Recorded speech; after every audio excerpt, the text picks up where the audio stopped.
Hello, everybody. Welcome back to the Power Driven Podcast. Today's going to be a fun day. This is kind of for us, I think, pretty much fun. We're talking about technology, advancements in technology. What an amazing time we live in to have the technology that we do. And the inspiration for this video is recently Myer went down to a test and tune, ran 4.99 seconds in the 8th mile in his drag race truck Scrat, getting ready for Ultimate Call Out Challenge. Yep. And that number is so fast. It's almost like the new, it's not the new, like it's like 1,000 horsepower used to seem like crazy. Now it's like not crazy. 499 is still crazy.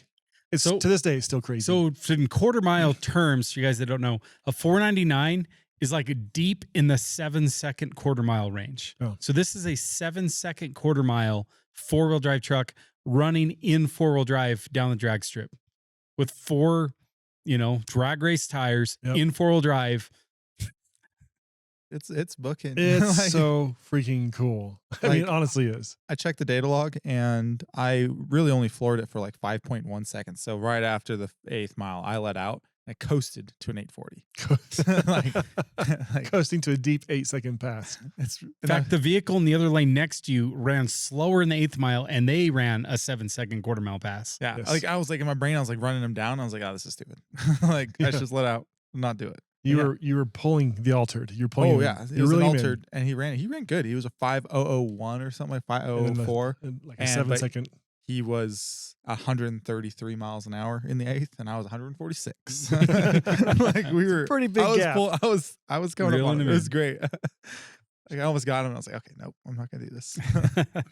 And why this is a discussion on technology is what is in Myer's engine is remarkably simple compared to what we would have thought was needed to run 4.99 at 146 miles an hour. So just a quick benchmark, like 5 years ago, if somebody came to like a performance diesel shop and said, I want to run 499 in the 8th, they'd be like, do you have $250,000 to burn? Because that's probably the cheap side of what it's going to take to build a truck to run 499 in the 8th mile. Mm-hmm.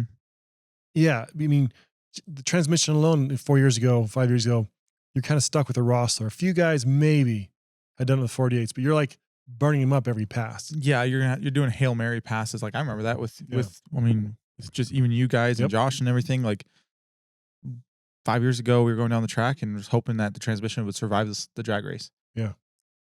And now, great. I haven't. Great. So I ran 5 passes in Arizona, like 3 of those were 520s, and there was like 1,800 horsepower down the track. And I pulled the transmission apart and it looked great. The band had a little bit of heat in it, but like could have reused it almost. Yeah. I put a new one in there just because why not? So I was like really excited about that. But, and I've talked about this before. I have the band. What are you talking about? The second gear band. Yep. And the pain looked great. Like it could have done many more passes. So I was really excited. Well, there's some new stuff I wanted to try. So we put some new stuff in there. New band.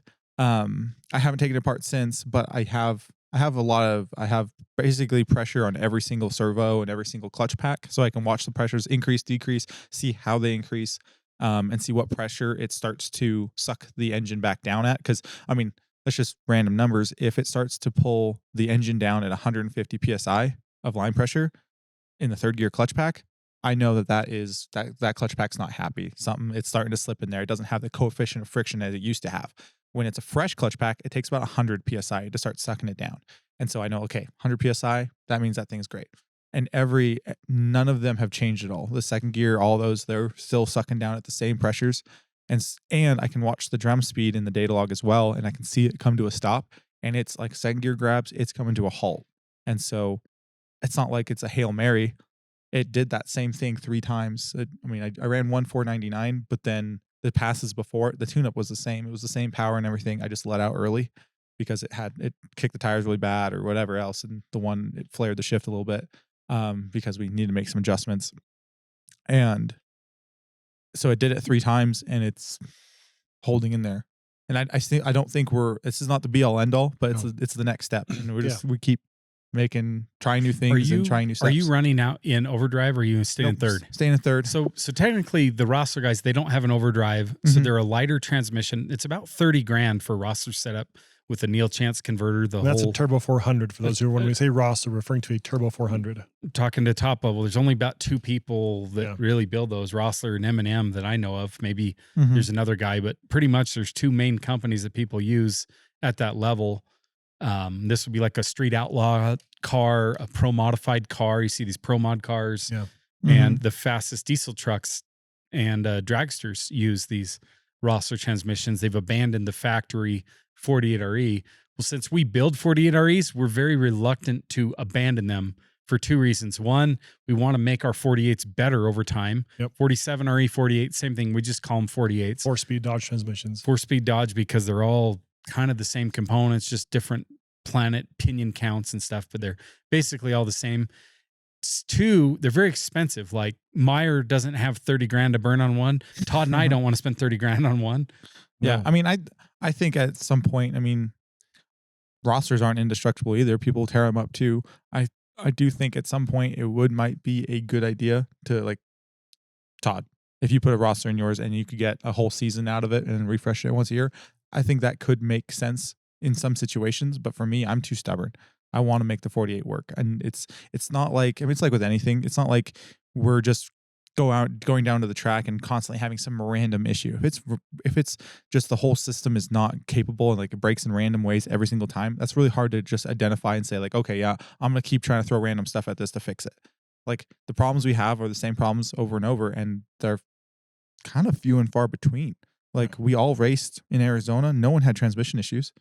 I went down the track 5 times and I could have done it again. I'm confident if I had just not touched that transmission and gone down to test and tune, it would have done the same thing. Like the transmission looked great. And so I know there's a couple key, at this higher level, there is a couple key, weak points in a 48, 47. And I think they're addressable. I think we can still make them better. I think they've come a long ways, and I think we can keep making them better. Should we talk a little bit about what are these key points? There's obviously people going, what really fails at this power level? I would say the first problem I'll just throw out there is the torque converter lockup clutch drags when you're building boosts at the starting line. If you get burned down by the other guy and you're at full, launch boost for 10 seconds, there's going to be debris in your pan because the lockup clutches start dragging very quickly once you're at boost. And then however long you're on there is how much heat and damage happens there. And so, people know anyone's raced a good amount of time. You don't want to sit there on your converter forever or any longer than you have to, because you'll sit there and you'll burn up those lockup clutches before you even hit lockup. So when he says you want to sit there on your converter, what that means is you're on the brakes or trans brake and you have boost. You're like sitting there at 400 horsepower ready to launch. You're sitting really, I think it's an RPM thing. Yeah. But you're sitting there at 3,000 RPM. I mean, at idle, those frictions aren't going past each other very fast, but really the turbine in there that's flinging fluid everywhere, there's fling off on it. And that is at low RPM. It's not really splashing into the lockup clutch. At higher RPM, the higher RPM you are, the more it splashes and like throws the fluid. So it's like a jet of fluid pushing on the lockup clutch is making them drag. It's not like applying, but it's like you took a water hose and had a clothesline and you freaking took a water hose and shot one of the shirts. It's going to fling against the next one. And the harder that water hose is, or the more the wind, whatever you want to call it, is shooting it, it's going to try to rub. And when those things are going past each other at 3,000 RPM, it's going to create some heat. A stock converter has a single lockup lining on the piston. And so all it has to do is float off that one area. There's oil coming through there, kind of keeping it. Yeah. When you have a multi-friction lockup or a triple disc like you need for racing so that it actually can lock up and hold the power, now you have more clutch discs in there in that tight zone. Yeah, and they're just more likely to drag. To explain that a little bit better, when the converter is unlocked, the valve body is sending fluid through the input shaft and floating the clutch. It's forcing the single clutch to be floated. And when it's a single disc converter, that works great. You have one disc and it's being forced to stay disengaged. Perfect. And that's a factory stock converter. And that'll last a very, very long time. And it's great. And when you have a triple disc, now that fluid is really only forcing one clutch to be floated. It could be any of the 3, but only one is being forced to float. And so those 3 can be sandwiched together, and maybe those 3 aren't pressing against the backing plate, but the 3 are pushing against each other or whatever it happens to be. And that will cause them to burn up. And this isn't like a real problem. Like at 2,000 RPM, like and below, or even 2,500 and below, it doesn't seem to be something that causes a problem. But when you get these higher stalls with this higher RPM, that's when you really seem to have that issue of burning up that converter just sitting at the line, like I've done it staged many up. times myself. Yeah. Yeah. I burn up many converters. I think Yep. that's the number one thing on drag race transmissions that's failed or warranted or whatever. It got to the point where like torque converter manufacturers, a lot of them, they had lifetime warranties, and they just realized like, we can't lifetime warranty this, because if you drag race, you are going to burn up your Yeah, lockup 100%. clutches eventually. Is it one season or is it one race? It depends on the stall speed, how long it's at boost, the line pressure. There's a couple of factors How there. But fast long you can story spool it. but they're all the same. Every single one of these factory torque converters, they will eventually fail drag racing. And so we're trying some newer stuff in there, some newer technology in the converter, which seems to be working pretty well. Don't have enough like time on it to know that it's actually surviving, but it's working, Yeah. which is We'll have awesome. more to report on that later. Yeah, for sure. The next week is weakless link after the converter, Is the band. the second gear band. Yep. And explain to us really quick how the second gear band works. So in first gear, So the second gear band it gets applied onto the outside of the direct drum. So in first gear, the direct drum, it kind of freewheels, it spins backwards. So it's freewheeling backwards. Cool. In second, the band grabs it and holds the drum to the case. And so then that's holding the drum, and that's kind of locking out one of the planetaries. You just increased your gear ratio. And so that's your second gear. In third gear, the band comes off and the direct clutches grab, which that connects the direct drum to your input shaft, and that just locks out the whole planetary. So and the direct drum is the one that you're holding. So in second gear, Yep. you're holding the drum. In third gear, the band releases and the drum immediately has to start spinning inside the band. Yep. And so you have a timing bind up, a very essential trade-off that happens there every time you shift under power from second to third gear. Yeah, and there's definitely I don't say some, like I think a lot of people think like, oh, bands are terrible technology, clutches are way better, it's just not enough, like a band will always be weak.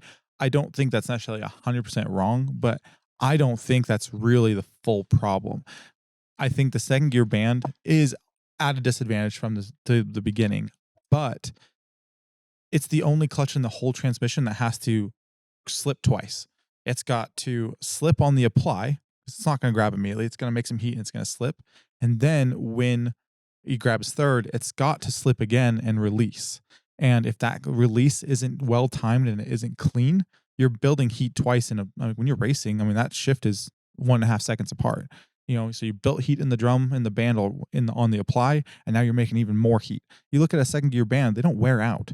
They burn, and there's burnt oil, burnt material, and that's what ends up killing the band. Is just on a from high burn. performance transmission. On stock ones, they do wear out after 200,000 miles. But yes, but like any kind of performance, you're not wearing out the band. You are burning it up, and so there is some technology there that we're playing with, and I'm playing with to keep the band cooler. So helping force it fluid to keep it cool and fresh, and so it's not just eating the same hot oil, burnt oil all the time, but also technology there in trying to get that band to come off as cleanly and quickly as possible. Because if that band is grabbing, for the whole purpose of a band is it only really grabs very well one direction. And so if that band is still kind of applied and then the direct drum comes on, direct drum's just going to win that battle. It's going to grab. You're going to keep going down the track, but that band is sitting there burning itself up. Not a lot, just enough to you do that a couple times, you've burnt the band. And so that's what's really cool about some of this pressure monitoring and speed monitoring we're doing, is that after the pass, I'm looking at the data logs and I can see what that band did, and then and understanding more what's going on to understand more how to make it better. And so that's the exciting part for me. Is traditionally, to measure the speed of the drum, all you have is the engine RPM and maybe an output shaft speed sensor. That's all you had. There was never any way to read the speed of the drums.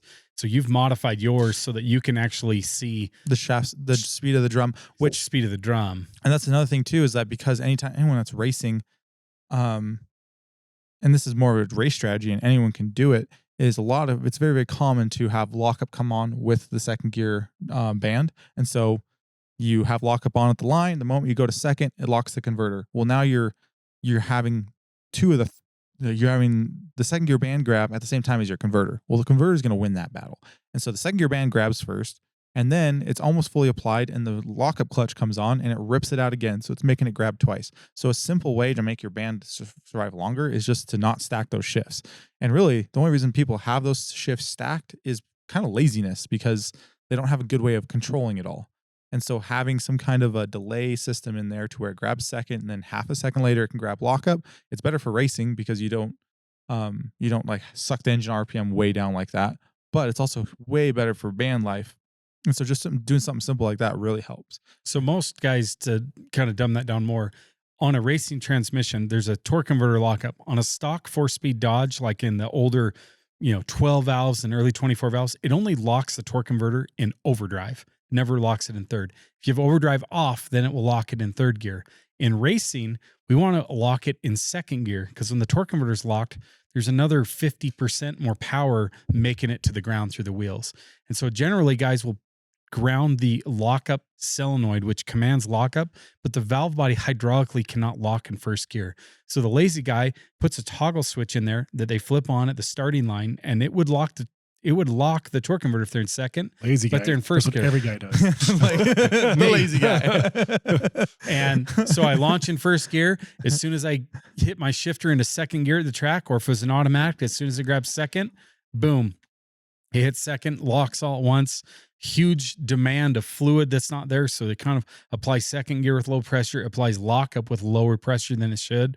And if you're a sub 700 horsepower truck, it'll do that for a couple years with no problems. Oh yeah. It'll do it till something else breaks. Like it'll do that for a long time, but Junker drag truck did it for years. No problem. At exactly. 700-800 horsepower, no problem. When you start getting above 1,000, you gotta be more mindful of those things. And you start, track calculated, we averaged about, call it 2,000 horsepower, smidge over, depending how you do the math, a little over 2,000 horsepower going down track. Like that's a lot of power. Yes, and it hit it very quickly. Like that's one thing that was just shocks me about having, like we spent a lot of months. Like, I don't know exactly how long it was, but I think it was 4 or 5 months that I was here every single night building a chassis. Mm-hmm. And it's so cool to watch it work because we're leaving the line not crazy hard, but we're hitting full power within about a half a second after we have tire spin. We're going full power. And the chassis is taking it. The transmission's having to shift under all that. The band's having to grab 2,000 horsepower. How sweet is that? That's awesome. Yeah. The converter, every part of it, and it's working.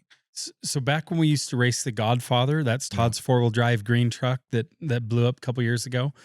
When we would look at data logs of that when we were racing, the boost would not be as high in second gear, and we get this huge boost spike in third gear. We finally figured out it would never fully grab in second gear. So he would launch, grab second gear, and it would try to be making big power, but it was just this controlled slip. It didn't have as much load. On second gear, it was like a continuous slip. And then we add third gear, it'd pick up like 60 pounds of boost. And we're like, why is that? Oh, that's because it finally hooked everything up. And you were making some steam back in the day, but I don't know if it's like really that much more. Probably not. Why not? Yeah, But probably just- not. But it just, we didn't have the trans couldn't take it. Maybe it came on harder. Maybe the torque, I don't know what it was. And you're making a lot of power. Lots of power that fast. You did 146 miles an hour in the 8th. That's freaking amazing. I forget what you did at UCC, but you're like, man, I ran a 620, but look at that mile an hour though. Yeah. I think you went 130. Yeah. Yeah. You weighed 6,000 pounds though, so that's Yes. It was That's making pretty And the impressive. 60 foot was like a 1.8 or something. Yeah. It made it all up the back half. It's It's just all like, third all gear right. when it happened. It just happened in Basically third gear. gear. Yep. Yeah. Picked up a whole bunch of mile an hour. Yeah, what it took. that's crazy. But So transmissions is amazing because what we're able to do now with the expense you don't have to, take in, like the Ross. It's still expensive transmission. Don't get us wrong. for sure. What we're building here is very expensive for 48s, but we're talking like half as much as a Ross or these top end, turbo 400s. And it's only going to get better. Yes, it's gonna Like, get better. and as we start figuring out more things, I'm excited for it because it's really, it's cool and satisfying to like try new things and have it work. But it's also exciting because of all the data we're getting. Like, if next time that transmission comes apart, it's going to be different again. Yep. And a lot of diesel racing is traditionally 8th mile now. Mhm. But if you ever want to do a drag and drive event that's quarter mile, you can't run that in a turbo 400. You need an overdrive gear. And they don't have that. You don't have the RPM on the diesel. And so Mhm. it's like, if you want to run quarter mile, Even kinda the need eighth, an like overdrive. we're already at the limits of the third gear. Like I when mean, we won, I'd have to start re-gearing the Yeah. truck. like to go much faster than he's going right now, he'd have to put different, re-gear Re-gear it. the truck or put like an SCS and overdrive the SCS or something. Yeah, there's different things The you can SCS do, is like a billet transfer case that you can put different gear ratios in. But which is cool. yeah, it's great. But I'm not there yet. That's Right. what's fun to me. And I made a comment to someone and they're like saying like it's cool because the truck's very underbuilt for what it is. But then he's like, is it really though? And I'm like, I don't know. My brain says it is, but he argued. And I do think that some of his opinions are right. Like it's got a nice chassis and it's got Does. a bunch of like 4-link front and rear. Like not a lot of trucks, I guess, are like that. Like they'll 4-link the rear, but not the front and stuff like that. But like the parts in it are very, Yes. very modest. It's got a freaking 241 DLD transfer case. Because why not? It's a So back in the day, guys thought the light duty transfer cases would not hold up to drag racing because in sled pulling, the light duty, they say once you got about 600-700 wheel horsepower in a sled pull, it would break the DLD transfer case. You needed a 241 DHD or a heavy duty. They had a little bit thicker chain and a little bit bigger output shaft on them, Mhm. going to the drive shaft in the back. And so guys who do that, Myer's running the 241 DLD because it's lighter weight, 1, and 2, it's holding the power. So why? Yeah, I mean, really the main difference that I'm not gonna say I'm super worried about, but the output shaft on the DLD is considerably smaller. I don't know if it's going to be a problem one day or not. My brain, it should be fine. So we'll see. I'm sure one day it'll fail on me and I'll regret my decisions, but for now it's working pretty good. And I got rid of the 4 low. So it doesn't have a planetary in there or anything now. So it's just kind of straight through and it just has a shifter that you can select 4 high or 2 high. And so I got rid of, I think that factory transfer case is 84 pounds. Like as reference, a DHD is 100 pounds or 98 pounds. A 271, like a third gen transfer case is 104 pounds. And that thing's now 70 pounds. So like just a little bit of weight there saved. I mean, it's 30 pounds. Yeah. Kind of tangent there, but I'm caring about weight. Another thing that's amazing, like the transmission technology is amazing, but also the engine stuff. Like what we've got in that engine I've said it from the is beginning. ridiculous. So this is my favorite part about that whole engine. So I've gone around telling everyone it's a tow truck motor. I didn't want to push it too hard. And it's true. It's a tow truck motor. And I didn't want to push it that hard. It wasn't supposed to do that much power on the drag strip. I don't know. Like I checked the tune. I checked the data log. It's only the fuel was the right amount. Like it was the 1,050 US or whatever. 1,050 or 1,100. I don't remember. 1,050, I think. And There's people that don't know what US. You're talking the microseconds how of long pulse with how long the injectors are pulsed on. Yep. How long the injector is pulsed on for. So it's about 1,000 seconds and max would be about 1,800 seconds. Microseconds. Yeah. So, And so those are 500% over DDPs. And for reference, when I was doing fuel only stuff, like dyno, trying to hit 1,800 horsepower on the Northwest dyno circuit, dyno, the fuel only, that was 1,600 US. We're at 1,050. Yeah. Considerably less than those so you're injectors. about 2/3 power on Fuel as far as quantity. pulse quantity. width. Yep. And then I didn't even have the nitrous all the way on. I had so 2 375 solenoids, one going through a -4 line. It was my spool kit, no jet or anything. And that one went full on 0.7 seconds, 0.6 seconds in or something like that.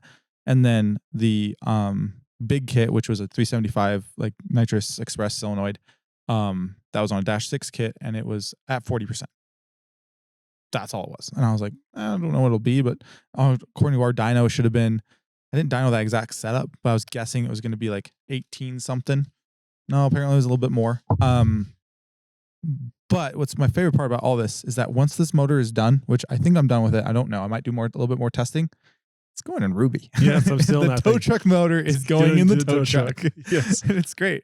Yeah, as it is. Like we're gonna pull it apart. And that's what's so fun about this thing. Like we do have some things we're testing, but not expensive. Like we have some coated pistons. We're kind of starting to play some piston With stuff some here. coating. Yep. So we flight cut them a little bit for the cam And truth coated them. Yeah, truth be told, the block was a little bit tighter piston to wall than I originally wanted. And so I could have thrown it in the hone and just opened it up a little bit more, but I was like, like I could also just try to coat in these pistons and see what happens. Yeah. It's holding up. So far, so good. We're excited to get when we pull it out, we're gonna kind of take the head off and look at the bottom Oh, end a yeah. little bit. For But sure. This is a factory block. Not It's one- filled. It's one of our blocks. Yes, one of the power driven like stage 3s are like that 14 millimeter top, 14 millimeter bottom. Yep, 14 top and bottom. That means the head studs are 14 millimeters and the main studs are also 14 millimeters. Yep. And this In will the be our factory- stage 3 block that we offer. In Yeah, and fact, they that's- come 12 millimeters. And that's really why I didn't want to have to touch it, is because it's actually a block we were playing with block coating on, and so I didn't want to have to go put it back in the hone and then have all the block And then coating lose come the off. Cerakote off the block coating. Yeah, and so I was like, well, I'll just coat the piston as well. That makes sense. But yeah, it's literally just like basically straight off the shelf. So it's a factory block. We've drilled the main studs to 14, the head studs to 14 from 12 where they started. Mm-hmm. We did address on those stage 3s. We do have the steam port holes. We've reinforced those. Reinforce the steam port holes. We've had those cracked many, many times. First place to crack is the steam port, so we brace them up a little bit, which that's We'll see how it's working. We'll pull the Yeah. head off here in a See little if bit. there's any fine. cracks there, but Yeah. it's not leaking right now. So it we has know the- at least yeah, it's it has the holding. same crankcase pressure, and so I monitor coolant pressure, so I can see if it's starting to crack there. I also monitor crankcase pressure, and everything's the same from the first fire. Like going down the track, it was the same 1.3 psi. It was in Arizona.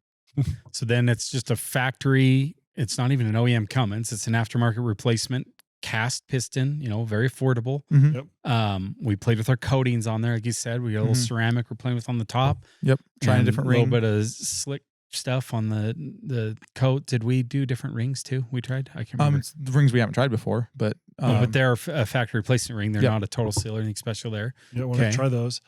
And yeah, Wagler rods.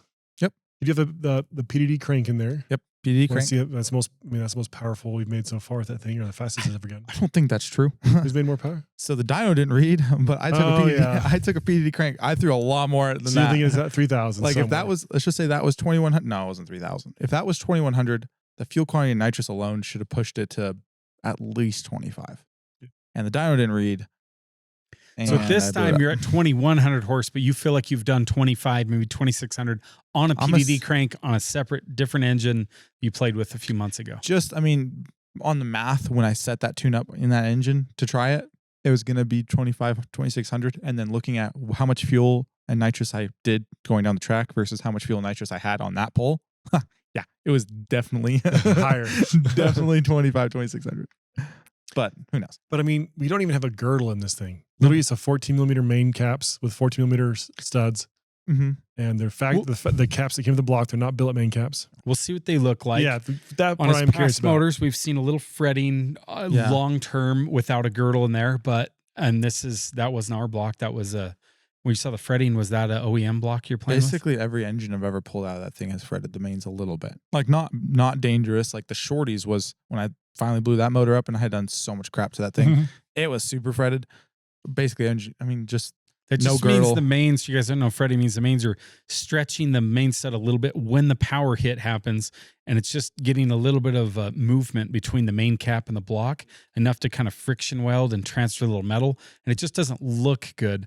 Long term, you would think that could cause problems. The problem would be bearing failure because the bearing wouldn't be staying straight and true with the crank. But for all we know, maybe the crank is moving and maybe that's helping the cap to stay in line with the crank. We don't know until you're having bearing problems on the mains. I haven't had bearing problems yet. It's kind of like I've put a lot of dyno pulls through a motor with those, like the different motors I've done. Never had a girdle, and I've yet to I understand that fretting the mains is a sign that something's not right, but I've yet to have a problem because of it. So I'm just kind of like, whatever. Like someday that problem will come. But yeah, so back in the day, like you said, 5 years ago, you're making a 499 motor. Nobody would even in their right mind would attempt it with a cast piston. Mhm. Like that's the dumbest thing I've ever heard. You have a forged piston because you have this RPM. so gotta have in these today fancy money, you're rings. talking $4,500 set of pistons versus $1,200 set of pistons, right? Not even, Or yeah, $1,000 set of pistons. yeah. It's just called And ballpark. The $1,000 pistons had that forged steel ringland, so you can drive it on the street and it's not going to work. That's a 1,000,000-mile piston. That's why you're calling it a tow truck motor. Yes. Same rods on both. You need good rods at that power level. Yep. Wagler rods on that. Yep. The crank's not really any different than a stock It's one. It's always- just a yeah, factory. You don't it's need a right. billet crank or anything. Really just clearances. You have enough clearance, but you said you've been tight on the Mhm. pistons, but rings I think I you're was about fine. the same as your last Ruby engine. Oh, wow. So yeah, that's rise. That's nice. Yeah. But so far it's been great. It's been awesome. And then the cylinder head, that's another fun thing for us. It's like you can spend, we had a whole podcast on how much money you can end up spending in cylinder heads, like crazy amount of money with the, side draft, intake cutoff, crazy valves. And now your head probably right now is the highest level head Will's ever done. Because we did actually on this one, this is the first time we've actually put bigger valves in a common. Yeah, it has bigger valves in it, but it is still a factory shelf. So it's right at 250 CFM. Our normal stage 2 hot street head that you would normally run is like 220 CFM, the ones off. So you got 30 more CFM of intake flow. And all that really does is that lets the engine efficiently turn another about 500 RPM. And then really it's, that's really all you're getting. Their exhaust flow is actually in the realm, might even be slightly less on this one than the last one.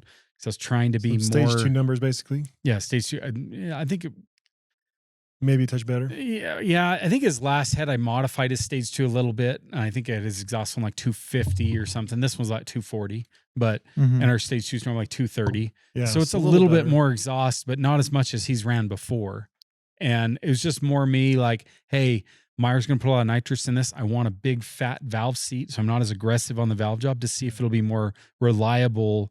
Not that we'd had a failure before, but I also knew that we are upping the power, upping the nitrous, upping the ante, so to speak. And so I just wanted to test. But this is one of our induction heads.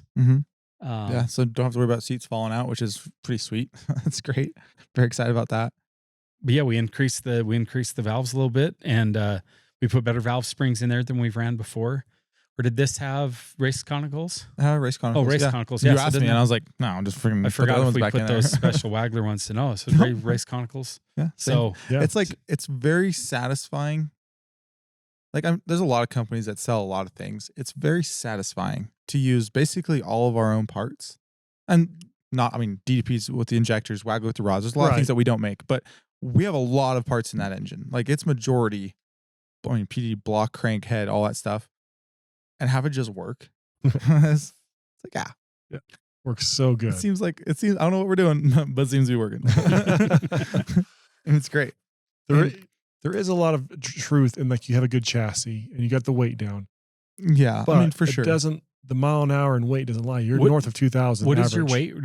4,420 is what I believe it to be. It's within 20 pounds of that. So a little over 4,400 pounds. So you did save some weight, but theoretically, this is a wet, you could drive it on the street motor. The reason I was saying it was $250,000 to build a truck like this years ago is you would have $100,000 in the engine years ago. Oh yeah. You'd be a deck plate, billet, this and that, cylinder head. 100,000 is a little, I guess with injectors and fuel and everything, like it's probably 40 some for a long block. No. Yeah. Those Hazley Super B engines were 80,000 back in the day. Yeah. I think a drag race motor, I think you'd have a Bill aluminum head on there back in the day. Just to ask Ryan Milliken, those guys, what they ran on their 4-second cars back in the day, and they had big dollar motors. Yeah. It is crazy. Yeah. Like I say, it is very fun to watch. Like you say, very satisfying. Have a lot of our own parts. The cylinder head's very fun because this is something Will's just like taken over the past couple of years and just we're not done. I'm like, I know we can get to 400, right? Yeah. Someday we're gonna have a 400 CFM head. Like it's super fun to watch it happen because like I tell people like this is a shelf on head with an intake level, the same one that came out of anybody's tow truck. There's nothing special about like you open the hood and look at it like this looks like the engine. You have the plastic valve cover. You have the factory valve cover. Works great. If it ain't broke, don't fix it. Yeah. And those built ones are probably heavier, right? I actually didn't weigh it. I just budget cuts. There are some things on there that are super nice. You have a very nice gear case on there. Yeah, the new performance. That one's nice. You didn't have to do that, but it sure makes it nice having both CP3s in the case, not a belt driven. Eliminating belts was huge because you're turning a lot of RPM on this engine. Really, the main reason I did it, which it's partially because drag racing and everything else, but the main reason is the sled pull.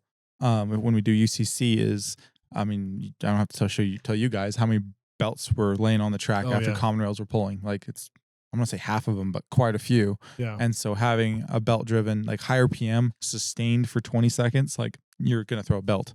And so it's just nice to not have to worry about that anymore. And now the belt is really simple. It's just a freaking crank and an alternator. That's it.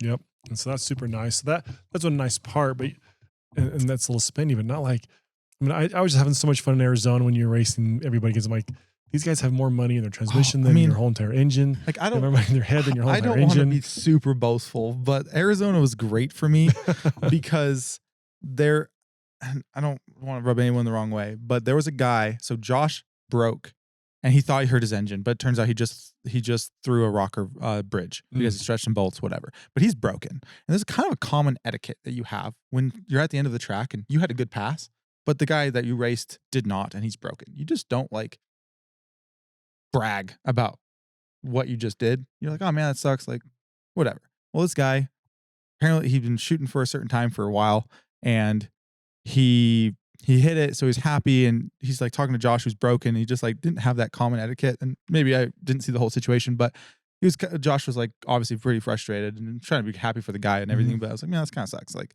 Josh is broken. He thinks he's just hurt his whole motor. His weekend's done. Like, don't go. Well, then the very next race, I raced that guy.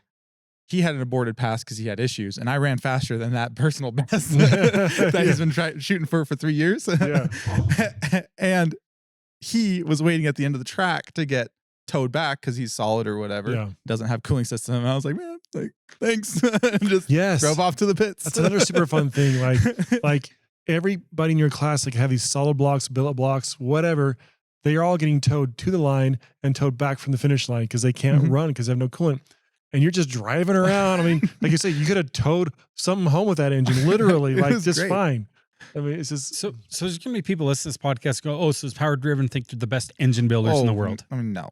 I mean, you built this engine yourself. I did, and I don't think I'm the best engine builder in the world. I'm really just excited that the parts that we sell, like, I can feel very confident in them now. Like, I mean, we were confident before we did a bunch of measuring, but it's like nice to like actually put the, you know, where the pen to the paper, or not pen to paper. What's that? What was the road? Some cliche. Whatever that cliche saying is, like, yeah, it works. Yeah. And so I don't think I'm the best. I built that. But I'm just excited because this is a level of build that's way more attainable than it was 5 years ago to a much larger group of people. Like if you want to run fast, yes, it's still expensive. I'm not saying it's not. And and the amount of time you have in this is insane. But the investment you have in it is so little compared to what it would have been 5 years ago. And that's super fun for me. That's like the industry moving forward. And it's not only our stuff. Like DDP is a fueling side. Oh yeah. I mean, like, they're awesome. There's a lot of things that had to come together. And they have made huge improvements for the past 5 years. Huge. That's wonderful. And so like we're all benefiting, not just us, but anybody can benefit from that. The cylinder head program that Will's been figuring out is amazing. Like we're getting all kinds of flow through way less expensive heads than we've had to in the past. Oh yeah. The block is, there's nothing special there. It's a quality casting with quality parts. But it's not like crazily overbuilt. It's just good parts, a good cam, good rods, crank. I mean, really, it's nothing special. Anybody could build that. Yeah. I mean, and like the cam, just a Colt Stage 4 cam. I mean, it's not even like the big 5, but yeah, it's just we're trying to not fly cut the pistons to see, so I don't even get any valve relief. You just fun fact, I actually forgot about the whole valve relief thing, and so we coated the pistons. I was like, welp, I guess. So they're not valve relieved at all? No. Now you're gonna ask me what my piston to valve was. I'm gonna be like, dude, I built that in less than 24 hours. So I have no idea. I did sink the valves a little deep when I was working on it because I knew he probably was going to run out of time. So I told you, he has a little extra built into the, which doesn't help the flow. No, but it does. But it helps reliability a little bit, protecting the valves, and then too, it protects the builder from not hitting having valve release. Yeah. And I mean, I think no valve release, if you can run the engine like that, is good, or at least very little valve relief. So there's cool. Definitely a thought currently that, you know, it's better to keep the piston bowl as was designed and not run fly cuts, and, you know, either sink the valves deep or do something to get your cams that you need, but try to keep that bowl as was designed from the factory. And that's, I mean, it's kind of fun that you're actually doing that. I thought for sure you had valve relief. I would have had valve relief if I had thought about it. So you had to drop the cam down, but good thing you had a high flowing head. Well, yeah, because I was originally, like, when I started to build this engine, it wasn't going to have those pistons in it. And so we changed the pistons. I didn't even think of like, oh, I should probably valve relief those too. Yeah. Nah. And they go. Yep. It's really and I didn't fun. realize it until they were coated. And I was like, I'm not going to have, like, the coating guy would 100% come in on a weekend and do this for me. I don't want to ask him to do that. Yeah. Another nice thing about it is the how much money you would spend in turbos in the past. Oh yeah. Like, I mean, I've spent a ridiculous amount of dollars in turbos, and it's one of the reasons I really have pushed hard for these Garrett, these GT55 style turbos, the Aggressor 98. There's a few companies making them now, and I really wanted a high quality ball bearing unit that was affordable because sometimes you blow up turbos. I mean, I've blown up Garrett's, I've blown up everything can get blown up. There's nothing invincible out there, and so to not have it be such a huge drain on your bank account when it happens. Oh geez. It's awesome. Yeah, for sure. And yeah, it's got one of our Aggressor 480s on the manifold, and it's been in there it's been hanging out for a long time. Yeah. It's the same one from, I mean, I don't even know how many dyno poles on that one, and drag race passes and super high EGTs. Like back in the field when I was doing field only stuff, like 2400 degrees was pretty standard going down the track. And everything took it like I've tulipped the valves in the head, the stock valves, the indestructible stock valves. I had to tulip those. Turbine wheel in the 480, mint, no problem. And so, now you're a 57 on the big turbo, which we don't offer that yet. Hint, hint, coming soon. So we're excited about offering even the bigger stuff, so we can actually race all of our own turbos, which I'm very excited about. And it will be sweet. Yeah. So and there's other affordable turbos out there, which is great. For the guys out there asking when the chargers can be done, when Todd gets me G57 turbos, it'll be done. I don't think that's even true. I guarantee you that's not true. I'll bet you. In fact, comment below, guys, if you even know what I'm talking about when I say the charger's done. Half of you probably don't even know the charger. It's such a long, antiquated project. What a pile. Sad deal. Yeah. But so the 57s are coming, hopefully by UCC. It'd be fun if we can run those for UCC, but it takes a while to get parts and development and the molding for the castings and all that kind of tooling. We got to get figured out. So, however, getting the turbos affordable has been a big goal of mine because I have spent so much money on turbos, and that really hurts the bank And when account. you have compounds, you don't just hurt one. Yeah, you lose multiple turbos, sometimes 3. True. Yes. And true that. Intercoolers behind it, and so much stuff. So like having all this stuff, like bring the cost down so more and more people can get up to these higher levels because it's so fun. And honestly, I am like incredibly excited about the Pro Street class of NHRDA. Like there's quite a few trucks that are in that. Like it's gonna be the bopping class. Yeah, I'm excited for it. Yeah, I mean they got a lot of good trucks in there, really good trucks, and I just think it's more attainable than it ever has been. Yeah, and so if you're thinking about getting a Pro Street diesel, now's a good time. We can help you out, or a lot of people can help you out, but it's not as expensive. I mean, it can be as expensive as you want. Oh yeah, you can spend. But if you build a lightweight truck, a tow truck motor can take you. I mean, if you can run a 499 at an NHRDA event, you're like, number one qualifier or right there, really close to where you're competitive. Whether Philip Franklin shows up, but even if Philip shows up, if you run 499s, he's nervous when he's lined up next to you. He's like, I've got to be on the tree, or this guy's gonna beat me. It's a race. Like it's fun. There's going to be. And there's multiple trucks that are in the deep fives now. Some are, I mean, you're in the fours, Franklin's in the fours. More going to start dropping in that 4-second range. I mean, I did 4 one time. I wouldn't say I consider myself in the fours. Maybe. But you did it on an oil slick track. You were all over the place, man. If you had a good track you hook up, who knows? It went like a 498. Yeah, who knew? But, so that is one thing that's funny, and I guess I'll just go back to it really quick. But like I talked about the tow truck motor. Multiple people have mentioned me like, dude, if you had a real motor, think about how fast that would have been. I'm like, okay, so let me tell you something about that drag strip pass. I trapped at 146. I was doing a burnout until 125. There wasn't a lot of room for more power. You're right. You're right there the whole time.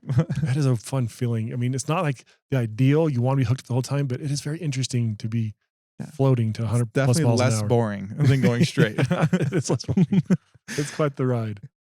But yeah, the power is not your issue there. Mm-hmm. And I mean, we don't know how much power that block can take. I don't know. You're probably not going to even push any harder than you have. I was going to go again. And then I was like, man, I did this once. It's probably unsafe. The truck drives. It's probably pretty unsafe to try to do it again. Because I did not mean to put that much power in. If I'd known it was going to be that much, I would have turned it down. And so I was like, what am I going to do? Go slower? Yeah, no.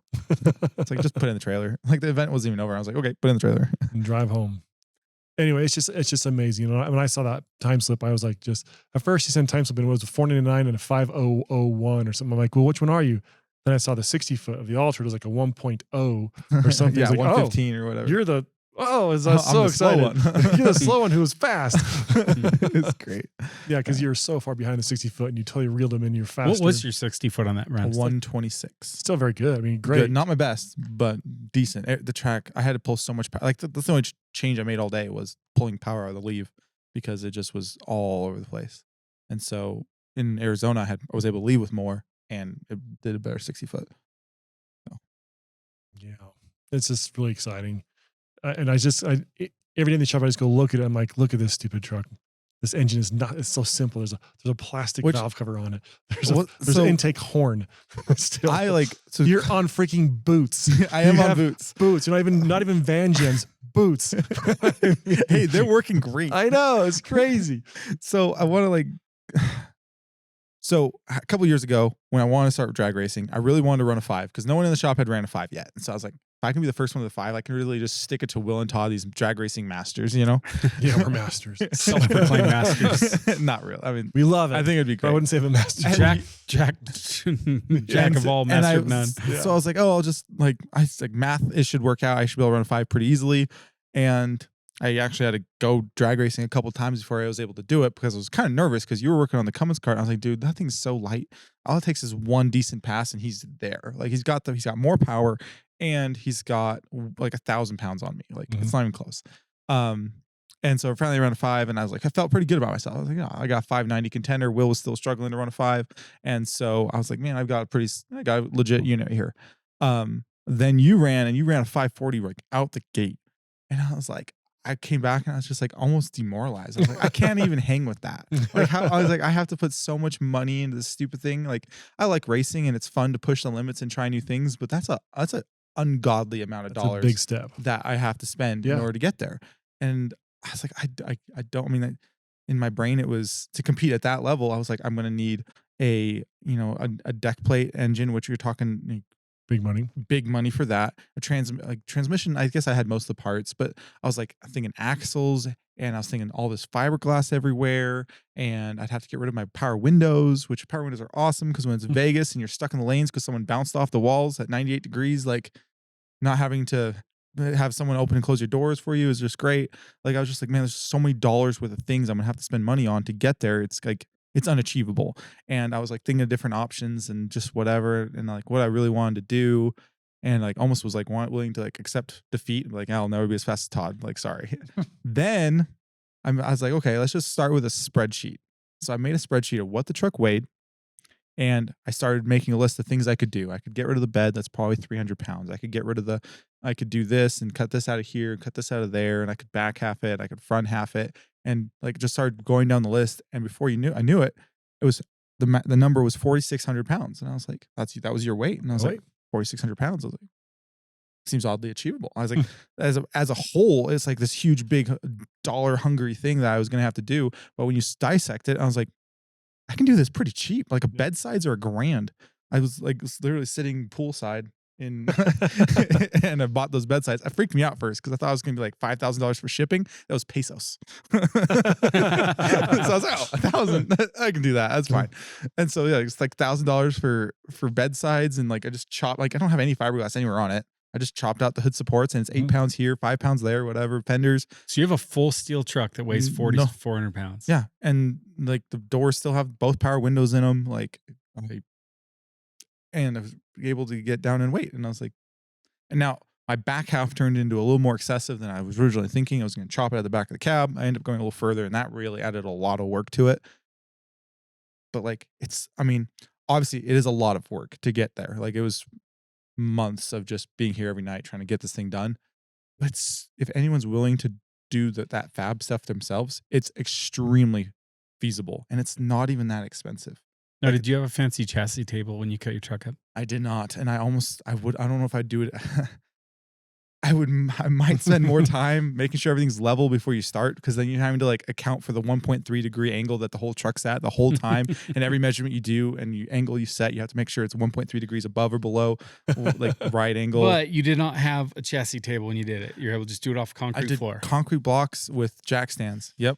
And so if you're willing to put in the time and like the dollars of it, I mean, the tubing material was a couple grand, the anti-roll bar, was about $1,000. The brackets, 4-link brackets, and all that stuff was with all the 4-link brackets, front and back, is probably about $1,000.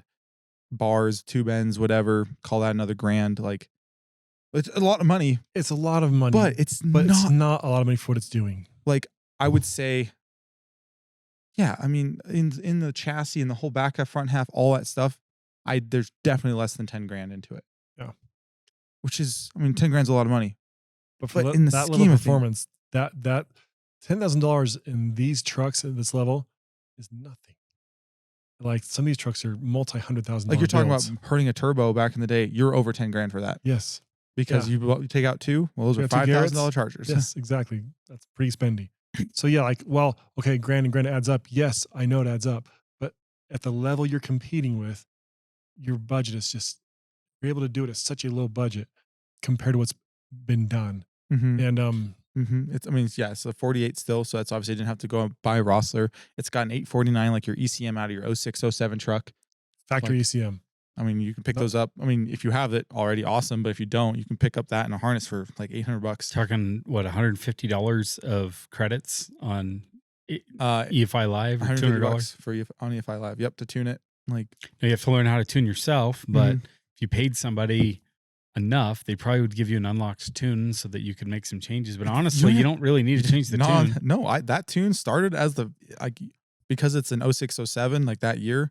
Like, you can pull the tune out of it, make changes, and put it back in. You don't have to pay for anything. Yeah. Now, obviously, you're starting from scratch, so you got a bunch of these dumb limiters and crap that you have to work around and fix and whatever. So it's like not perfect ideal. If you were to buy a base file that was changed a little bit, a good starting point, that'd probably be a good idea if you're really new. But yeah, absolutely. I mean, most people aren't trying to start at 1,500, 2,000 horse. Like, if you're willing to start at the 1,000, yeah, it's very achievable. You can make small mistakes, and your engine will survive. Like, yeah. It's. I mean, I don't know if I'd want to go through and add up how much the whole project actually costs, like from start to finish, because that's kind of. You should never do that with race trucks. Never do that. It's a bad idea. But I think I could look at what I've spent in it in the last 6 months, and I think I could forgive myself eventually. Yeah. Especially if let's do well UCC. Maybe I'll recover some of that. That'd be nice. Well, my goal for UCC, as you guys know, I saw how successful you got to 540s, and I was like, man, it's like I should be able to do the same. Like, I wanted to run a 540 before UCC. It wasn't like, I kind of told myself it was my go, no go. If I can't run a 540 before UCC, I'm going to have a really hard time telling myself I should go. Yeah. Because like, there are going to be people running, like last year, the fastest person was a 540. And so if I can do 540s, I can at least be competitive. Yeah. First time, 4th pass off the trailer. Yes. 526. I know. I was like, whoa. I was like, okay, we're going to UCC. Yeah. It was great. And I think there are some bigger, there'll be many trucks faster than 540. Oh yeah, for sure. Yeah. We already know that. Yeah. Just going. They've already been faster. There's multiple trucks. I think the one that's like Michael Brown is going to go, and he hasn't gone a 540 yet, but he's got a very capable rig. He should be able to. He should have been able to last year, but they just had some gremlins. Mm-hmm. Kenny Bruner, he's ready around a 512, so he's solid. Isn't Ziegler going? Ziegler, I've heard multiple accounts whether he's going. And or he's not. been 480s. He's been 469. Yeah, he's been very, very fast. His fastest time at UCC was a 495. But he's gone better since then. But he's also lightened up, so he'll have to add a little bit of weight back, but probably not a lot. So he's gonna be. I would guess he's gonna win the drag race. Like, if he's there, if he shows. If I can be close to him, hell yeah. But we'll see what we can do everywhere else. Oh. Because we got 48. 48s we know with Josh's dyno stuff, we can hold power. Yes. And that is definitely a big advantage because of what you and Josh have done. The 48, like, yeah, you'll hold the power just fine. You know hopefully. Where it slips. Yeah. I mean, yeah, you never know for sure. Math be mathin'. We'll be able to do it. Well, it's super impressive and it's super fun what you've done and what the industry has allowed to happen. Mm-hmm.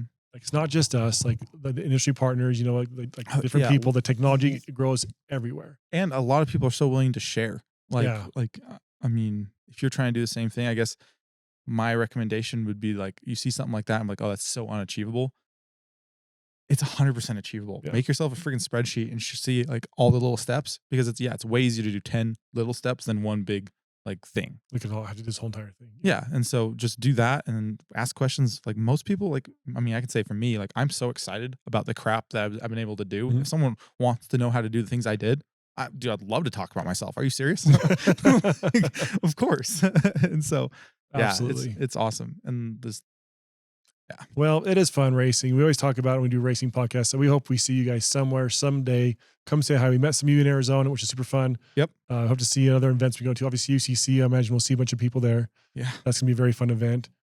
First week of June. Plan on it. Yeah, make Put it sure on you're your there. calendar. Get out to Indianapolis to Lucas Oil Raceway, and Now, to be It's gonna be a fair, good we're not time. taking the truck motor to UCC. We do have some bigger stuff planned for UCC. It might But- be a spare.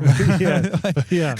But the fact that it did it is just amazing and super fun. So anyway, guys, I think that's our time here for today to wrap us up. So thanks for joining us today. Talk about fun stuff. Myer's amazing truck, the tow motor that could. And the tow motor that could. I did it. it was amazing. All right. Thanks, you guys. Please share, like, subscribe. Let us know what you want to hear about. Help this channel grow. Share this with your friends. We'd appreciate it. And we'll see you next time on the Power Driven Podcast. Also, guys, in the last podcast, right after I ran that 4-second pass, I did see a lot of you guys in the comments congratulating me on my accomplishments, and I appreciate it. So thank you.